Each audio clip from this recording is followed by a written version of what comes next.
चलिए स्टार्ट करते हैं कक्षा 10 विज्ञान का एक और नया लेक्चर। पिछले लेक्चर में हम पढ़ चुके थे कक्षा 10 चैप्टर नंबर 3 धातु एवं धातु की एनसीईआरटी एक्सरसाइज को पूरी तरह से हल कर चुके थे।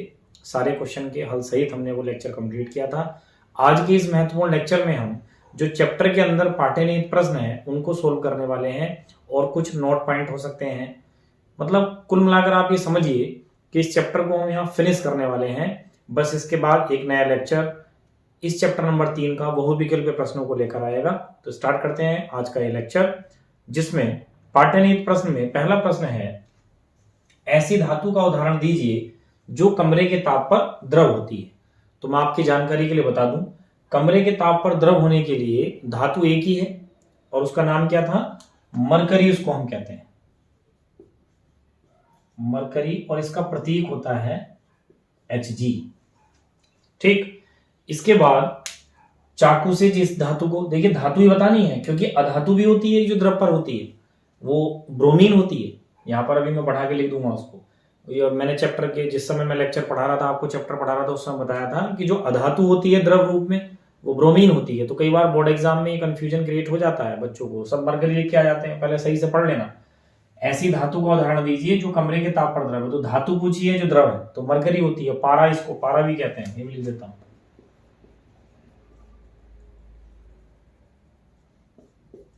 ठीक है ना। अगर द्रव अधातु पूछेंगे तो ब्रोमीन होता है। इसके बाद चाकू से आसानी से काटा जा सकता है।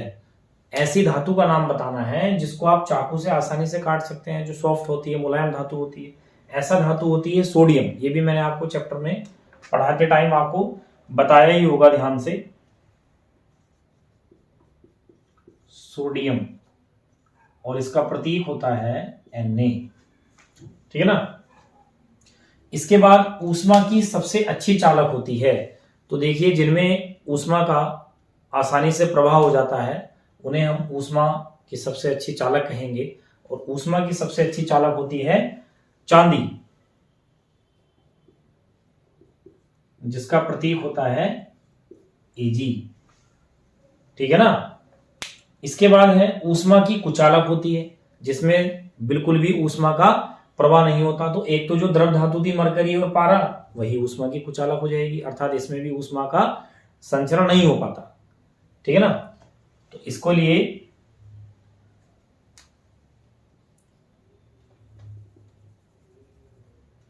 मरकरी, जिसे हम Hg प्रतीक है, या इसको पारा भी बोलते हैं। साथ में एक धातु और हो सकती है वह लेड, जिसे हम Pb इसका प्रतीक होता है, इसको सीसा भी कहते हैं। ये सीसा जिसमें आप अपना फेस देखते हैं, चेहरा देखते हैं, वो नहीं है, इसका नाम है धातु का सीसा। ठीक है ना। तो इस प्रकार से ये चार आपके इस तरीके से ये आपसे बहुविकल्पीय प्रश्नों में भी पूछा जा सकता है। ठीक है ना। तो ये आपका पाठ्यनिहित पहला प्रश्न कंप्लीट हुआ। इसके बाद है दूसरा क्वेश्चन है, हालांकि मैंने ये पहले के लेक्चर में आपको बता दिया है। आघात वर्धीय व तन्य का अर्थ समझाइए। तो आघात वर्धनीय का मतलब होता है जब आप धातुओं को हथौड़े से पीटेंगे तो उनकी चादर बना लें आप, चादर बन जाती है, तब ऐसे गुणों को धातुओं के आघात वर्धीय बोला जाता है।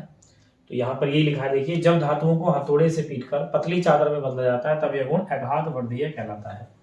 तन्य क्या होता है, जब आप धातुओं की तार खींच सकते हैं, उनको खींच खींच कर तार बना सकते हैं, तब इस गुण को तन्य कहते हैं। तो धातुओं को खींचकर उनके तार बनाए जाने का गुण तन्य कहलाता है। तो ये पहले भी आ चुका है। ठीक है ना। इसके बाद क्वेश्चन नंबर 3, ये भी देखिए पहले आ चुका है। सोडियम को केरोसिन में डुबोकर क्यों रखा जाता है। केरोसिन माने मिट्टी के तेल में क्यों डुबोकर रखते हैं। तो देखिए सोडियम सक्रियता श्रेणी में आपने देखा बहुत ऊपर है, अर्थात अत्यंत क्रियाशील धातु है। सोडियम बहुत ज्यादा रिएक्टिव होता है। अगर वो वायु के संपर्क में आता है तो शीघ्रता से आग पकड़ लेगा खुद से और विस्फोट करने वहां करेगा।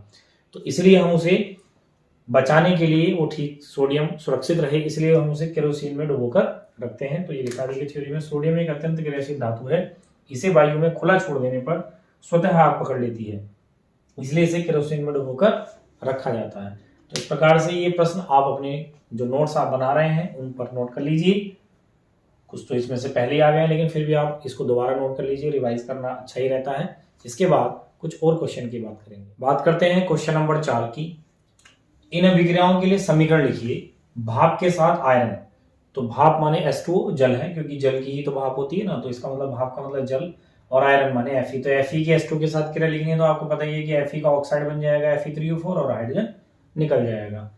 जल के साथ कैल्शियम और पोटेशियम की लिखनी है तो कैल्शियम की लिखी जल के साथ तो H2HOH में करता है तो CaOH का उल्टा बनेगा और हाइड्रोजन गैस निकल जाएगी। ऐसे ही पोटेशियम की लिखेंगे तो KH बन जाएगा, पोटेशियम का हाइड्रोक्साइड बन जाएगा। क्योंकि देखिए आसानी से ध्यान रखिए H2 हमेशा HOH में करता है तो धातु जो है हाइड्रोक्साइड बनाएगी और ये जो H है हाइड्रोजन के रूप में निकलेगा। यहाँ पोटेशियम OH बना और हाइड्रोजन गैस निकली तो ये कैल्शियम हाइड्रोक्साइड है, ये पोटेशियम हाइड्रोक्साइड है, ये कैल्शियम, ये पोटेशियम और ये जल से घिरा हुआ है। फिर क्वेश्चन नंबर 5 है, अभिक्रियाशील धातु को तनु हाइड्रोक्लोरिक अम्ल में डाला जाता है तो कौन सी गैस निकलती है? तो यही बता देता हूं, कोई भी अभिक्रियाशील धातु हो अगर आप उसे HCl में डालेंगे तो HCl के हाइड्रोजन को निकाल देगी। ठीक है, तो लिखा है जब किसी अभिक्रियाशील धातु को तनु हाइड्रोक्लोरिक अम्ल में डाला जाता है तब हाइड्रोजन गैस निकलती है। ठीक है ना। और रिएक्शन फिर पूछा आयरन के साथ तनु H2SO4 की अभिक्रिया भी लिखी है तो Fe + H2SO4 तो Fe H2SO4 से भी H2 को हटा देगा। माने सीधा सा मैंने पहले ही बताया कि जब धातुएं अम्लों में के साथ रिएक्शन करती हैं तो धातुएं अम्लों के हाइड्रोजन को हटा देती हैं तो हाइड्रोक्लोरिक अम्ल का हाइड्रोजन निकल जाएगा, सल्फ्यूरिक अम्ल का भी हाइड्रोजन निकल गया और Fe ने वो स्थान ले लिया, FeSO4 बना फेरस सल्फेट।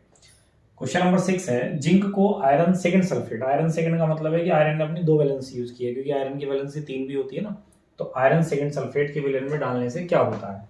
तो जब आप जिंक को आयरन सेकंड सल्फेट के विलयन में डालेंगे तो देखिए जिंक ज्यादा क्रियाशील है आयरन से, Fe से, तो जिंक Fe को हटा देगा आयरन सेकंड सल्फेट से, तो उसका आपको अभिक्रिया भी लिखना है। तो देखिए यहाँ बता देता हूँ, जिंक आयरन सेकंड सल्फेट का मतलब आयरन की संयोजकता 2, सल्फेट की 2 होती है तो 2:2 को तभी तो 1:1 लिखा है, इसलिए तो FeSO4 आ रहा है।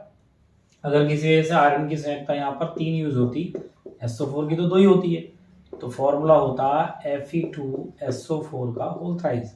अभी क्या है, Fe और SO4 है तो Fe की 2, SO4 की तो 2 को 1 भी कह देंगे तो FeSO4 आ रहा है इसलिए मिलाकर। तो Zn क्या है, ज्यादा क्रियाशील होता है Fe से, तो Zn ने Fe को हटाया और स्वयं उसका स्थान ले लिया ZnSO4 और Fe आयरन बाहर हो गया। तो ये लिखा है जिंक आयरन से अधिक क्रियाशील है, अतः जिंक आयरन सेकंड सल्फेट से Fe को विस्थापित कर देता है और ये भी मैंने आपके लिए लिख दिया। तो इन महत्वपूर्ण प्रश्नों को भी आप अपनी कॉपी पर नोट कर लीजिए।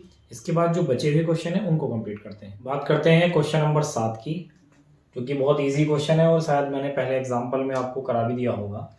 सोडियम, ऑक्सीजन, मैग्नीशियम के लिए इलेक्ट्रॉन बिंदु संरचना लिखिए। माने 3 तत्व आपको दिए हैं, सोडियम, ऑक्सीजन और मैग्नीशियम।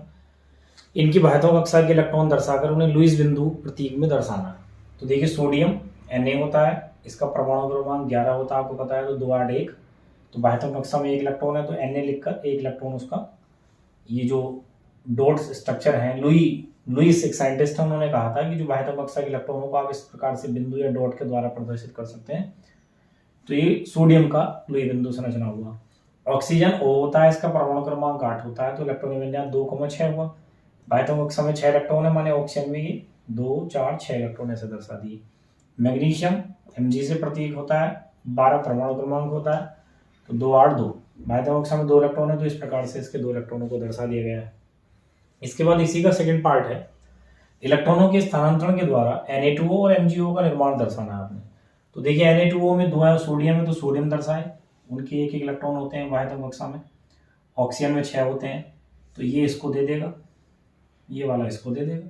तो Na के इससे पहले तो 8 है, देखिए ऑक्सीजन Na के यहाँ भी 8 हो गए क्योंकि 1 त्यागने से।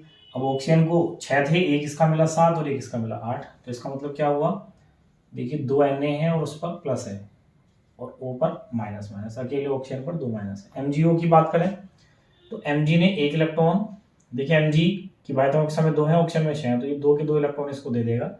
तो इसके तो इससे पहले 8 है, 2 त्यागने से 8 है पहले, तो अष्टक इसका ही पूरा है और ऑक्सीजन का भी अष्टक पूरा हो जाएगा। तो इस प्रकार से बनेगा ये स्ट्रक्चर Mg पर +2 O पर -2। ठीक, थर्ड में देखिए इसी से रिलेटेड क्वेश्चन पूछ लिया है, इन यौगिकों में कौन से आयन उपस्थित हैं? तो Na2O में तो देखिए Na+ है और O-, है, जबकि MgO में Mg+2 और O- है। ठीक, तो क्वेश्चन नंबर 7 कंप्लीट हो जाता है। आपको मैंने बताया भी था आयनिक यौगिकों में, एग्जांपल में ये सब लिखे थे तो वहाँ डिटेल में बताया, उसको देख लीजिएगा। उसके बाद क्वेश्चन नंबर 8 है, आयनिक यौगिकों के गलनांक उच्च क्यों होते हैं? Very very super most question है। देखिए होता क्या है, आयनिक यौगिकों का जो निर्माण हो रहा था ये इलेक्ट्रॉनों के आदान प्रदान से होता है। माने कोई इलेक्ट्रॉन त्यागता है, दूसरा परमाणु इलेक्ट्रॉनों को ग्रहण करता है। मीन्स इन इलेक्ट्रॉनों के आदान प्रदान की वजह से उसमें धनायन और ऋणायन होते हैं। तो सीधे सीधे कहें कि आयनिक यौगिकों का जो निर्माण होता है वो धनायन और ऋणायन के द्वारा होता है। इन धनायन ऋणायन की वजह से उनके बीच का जो आकर्षण बल है, जो फोर्स ऑफ अट्रैक्शन है, वो बहुत ज्यादा होता है। माने धनायन और ऋणायन में प्लस और माइनस में बहुत ज्यादा आकर्षण होगा, बहुत दृढ़ता से धनायन और ऋणायन बंधे होंगे, जिसे तोड़ने के लिए आपको बहुत अधिक ऊर्जा चाहिए। और बहुत अधिक ऊर्जा कहां से आएगी? बहुत अधिक ताप से आएगी। तो इसलिए इनके गलनांक क्या होंगे? उच्च होंगे। गलनांक का मतलब क्या होता है? गलन प्लस अंक, ऐसा ताप जिस पर कोई चीज पिघल जाए। तो पिघलेगी तो तब जब उसके अंदर की जो चीजें हैं वो दूर दूर होंगी, अलग अलग होंगी। तो आयनिक यौगिकों में कौन है? धनायन और ऋणायन है। तो उनको अलग करने के लिए ज्यादा ऊर्जा की जरूरत पड़ेगी, इस वजह से वो धनायन और ऋणायन तब अलग होंगे जाकर, और उनको अलग करने के लिए ज्यादा ऊर्जा चाहिए, और ज्यादा ऊर्जा चाहिए माने ज्यादा ताप पर होगी, इसलिए इसके गलनांक ज्यादा होंगे। तो यही इसका आंसर लिखा है। देखिए, आयनिक यौगिकों का निर्माण इलेक्ट्रॉनों के आदान प्रदान से होता है, अर्थात धनायन व ऋणायन के कारण होता है। इन आयनों के मध्य प्रबल आकर्षण बल पाया जाता है। ये मेन बात है। देखिए, प्रबल आकर्षण बल, जिसे तोड़ने के लिए बहुत अधिक ऊर्जा की आवश्यकता होती है। अतः प्रश्नानुसार का मतलब आता है आयनिक यौगिकों के गलनांक उच्च होते हैं। ये लाइन लिख देंगे वहां पर। तो इस प्रकार से इन प्रश्नों को भी आप अपनी कॉपी पर नोट कर लीजिए। बहुत इंपॉर्टेंट क्वेश्चन है ये, क्वेश्चन नंबर 8 बोर्ड एग्जाम की दृष्टि से। इसके बाद जो इसमें क्वेश्चन है उसको करते हैं। तो देखिए, बात करते हैं क्वेश्चन नंबर 9 की, जो कि है निम्न पदों की परिभाषा लिखिए। वेरी इंपॉर्टेंट क्वेश्चन है, लेकिन ये मैंने आपको पहले ही बहुत अच्छे से चैप्टर के स्टार्टिंग में ये लेक्चर, जो स्टार्टिंग वाला लेक्चर है इस चैप्टर का, वहां पर इसको क्लियर करके बताया था, बहुत अच्छे से लिखाया भी था। देखिए, पहला खनिज को परिभाषित करना है, फिर अयस्क और फिर गैंग। मैंने तीनों सीरियल से हेडिंग लिखाए हैं, आप वहां से देख सकते हैं। वैसे अगर मैं जनरली बात करूं तो खनिज कहते हैं कि प्रकृति में धातुएं जिस प्रारंभिक रूप में होती हैं उसे खनिज कहते हैं। फिर अयस्क हैं, तो अयस्क खनिज ही होते हैं, क्योंकि सारे खनिज अयस्क नहीं हो सकते। क्यों?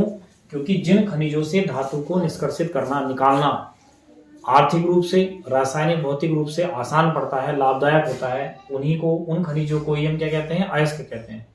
फिर गैंग है। गैंग अशुद्धि से है, जैसे समाज में गैंग होता है ना, गैंगस्टर कहते हैं कि गैंगस्टर है, गैंग बना के घूम रहे हैं, माने सामाजिक अशुद्धि। तो ऐसे ही अयस्क में जो अशुद्धियां होती हैं, धातु के अलावा जो भी चीजें होती हैं, रेत कंकड़ बालू वगैरह, या सल्फाइड या कुछ और अन्य प्रकार के तत्व उपस्थित हो सकते हैं धातु के अलावा, तो उन सब को हम क्या कहते हैं? गैंग कहते हैं। तो ये सब मैंने आपको पहले लिखा दिया है, समझा भी दिया है, वहां से आप इसको नोट कर सकते हैं। इसके बाद क्वेश्चन नंबर 10 है, बहुत ही अच्छा क्वेश्चन। दो धातुओं के नाम बताइए जो प्रकृति में मुक्त अवस्था में पाई जाती हैं। तो जो सबसे कम क्रियाशील होंगी वही मुक्त अवस्था में होंगी। तो सक्रियता श्रेणी में सबसे कम क्रियाशील माने जो सबसे नीचे हैं, तो सोना जिसका प्रतीक Au, जिसे गोल्ड भी कहते हैं, और प्लेटिनम Pt, इसलिए इनकी ज्वेलरी, आभूषण बनाए जाते हैं।